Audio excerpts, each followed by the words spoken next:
held off until. Yep, there we go. Okay. Okay. Well, let me ask the board this. Does anybody have any additional questions or anything that they would like to throw in to Todd or Paul in regards to the underwriter process? I've got one. This is Kathy. So Todd, I'm going to put you on the spot. Given all the uncertainty and volatility going on in the market today, and we don't expect that to smooth out probably for a little while, do you have any overall gut feelings or data that might impact our decision today or the timing of the decision? Anything like that that gives you any hesitancy? I don't. I mean, there's obviously been some more volatility over the last few trading days, but I mean, that's something that happens from time to time. And, I think we just need to see through that and not let that get in the way of the underwriter decision and getting started on moving forward with the project and the sale of the bonds. We're still at least a few months away from being to that point anyway, but we'll deal with the market at the time. I think maybe in this type of space where we're dealing with more limited credit quality securities, I mean, the good news is that this year there's been generally more inflows, more investor dollars available to purchase these types of bonds this year versus what it would have been the last couple of years. So, that's positive. And I think if the new trend is for interest rates to come down, that's also positive for Branson and the CID board, that you're going to pay a lower cost of funds. Thank you. Okay. Anybody else have any questions?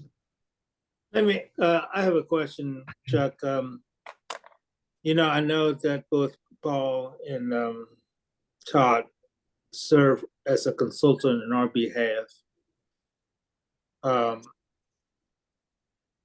You got 4 proposals that were sitting in front of us. They cannot recommend us, can they, in terms of what's best for the city of Branson in terms of this bond? Can they? My question. Well, Todd, do you want to answer that? Because I felt like at the last meeting that we kind of got a recommendation from Todd on there. I mean, if you'd like for Todd to reiterate what his recommendation is, Todd, if you feel comfortable, please go ahead. Sure. And I don't know that I had came right out with a specific one, but I think we had narrowed it down to 2 firms, one of which was D.A. Davidson, and the second one was Robert W. Baird.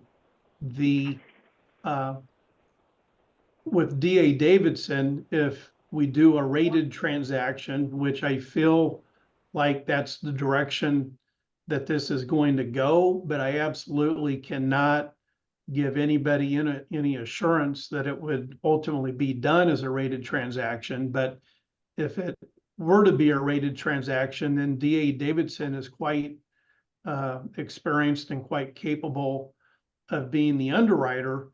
And the fee that they offered up for a rated transaction was actually the lowest of the 4 responses. But we also pointed out that there is a possibility that the rating doesn't come back the way we want it to, at which time we would then pursue a non-rated transaction.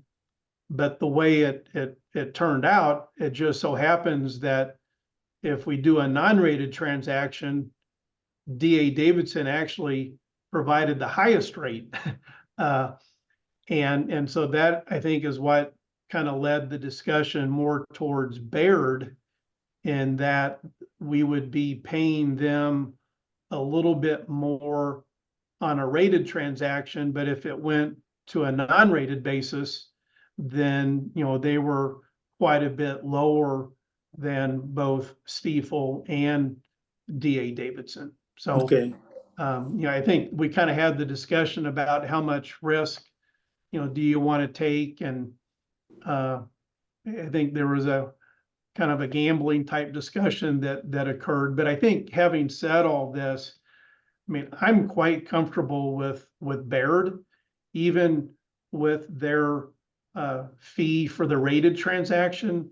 That's certainly within the range that I would have expected it to see. So I don't have, an issue with Baird at all. And they've got experience, albeit not as much in Missouri. But I think this type of a transaction really isn't unique to Missouri, and the distribution channels that Baird has for this type of bond really is well beyond just the boundaries of our state. thank you. So just a quick calculation I did. So the difference between DA Davidson and Baird from a rated transaction is about $167,000. And the difference between a non-rated is about a $278,000 variance. So. Any other questions, any other further discussion that you guys might? Chuck, one other comment that I might offer up that I know we're kind of focused on the upfront underwriting fees, but really as with any type of debt borrowing, whether it's for your home mortgage or whether it's these types of bonds, the largest cost of any financing is the interest cost. And so, to the extent that Baird is able to reach investors and come up with even a slightly lower cost of funds versus DA Davidson, that would certainly offset that additional underwriting fee that you had calculated. So it's kind of a combination of things. It's we obviously want to be vigilant, and we want to be aware of upfront costs, but we also don't want to lose sight of, on this size of a financing, you're probably going to have $20 million of interest cost on top of the principal amount. Right.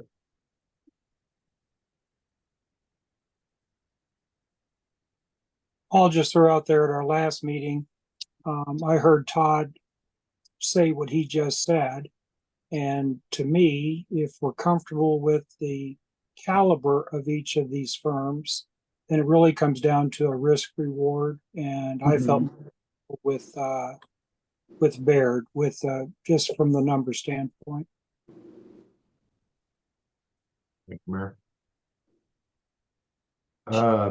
I'll kind of reiterate basically what you just said, Mayor. Based on my knowledge and my discussions, I am more of a gambler. And typically if I'm at a casino or something, I would definitely probably go the DA Davidson route. But considering this is city, this is our CID money and public funds and everything like that, I'd probably, I would agree with you. I'd probably select Baird as well. I would echo both of you. Okay. Should we Well, make a motion? I guess that would be the next thing. I guess we would, I'd entertain a motion on a selection of an underwriter for the 76 Entertainment Improvement District.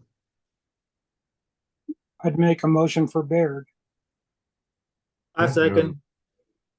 Second? I Any got further second. Okay, thanks, Billy. Any further discussion?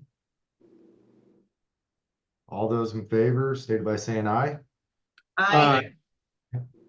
Opposed, same sign. Okay. And Todd, do you want to just state what you will do now? And Yeah, we've please. got another meeting the 14th. So we'll reach out to each of the 4 responders and let them know of the decision.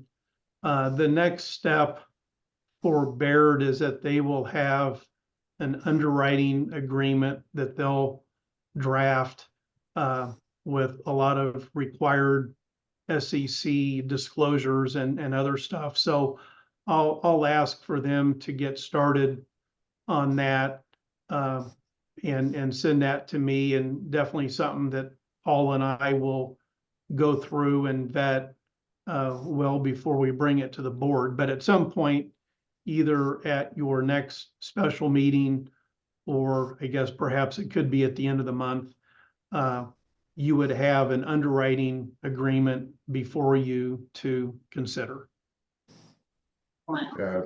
It'd be great if possible to get that and then get it to Paul to review and everything prior to the next meeting, if it's feasible. I don't want you to break your back, but it'd be nice to go ahead and get that and you can get it moving forward for sure. Agreed. Yeah, that's definitely the plan A. Great. Okay, anybody have anything else for the good of the cause? Hearing none, seeing none, I would entertain a motion to adjourn. Motion. So moved. Okay, first, second. All those in favor, state it by signing off your computer or getting up and walking out. Thank you all. Thanks. Appreciate Thank you.